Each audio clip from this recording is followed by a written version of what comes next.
ভাতিজা বলে চাচা দৌড়ায়েন না, চাচা আইজো দৌড় কাইলো দৌড়, জনমের দৌড়। চাচাও দৌড়ায়, ভাতিজাও দৌড়ায়। চাচা কয় ভাতিজা বয়স আমার 80, আমারে তুই ব্রাশ ফায়ার করিস না।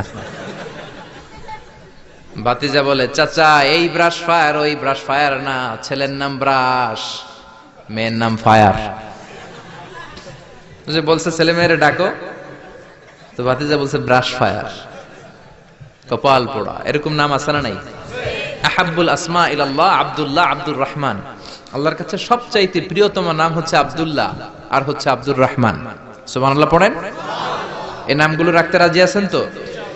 আব্দুল্লাহ আব্দুর রহমান রাখবেন, নবীদের নামে নাম রাখবেন, সাহাবাদের নামে নাম রাখবেন, তাহলে ছেলেগুলো ভদ্র হবে, নামাজি হবে, ঠিক কিনা?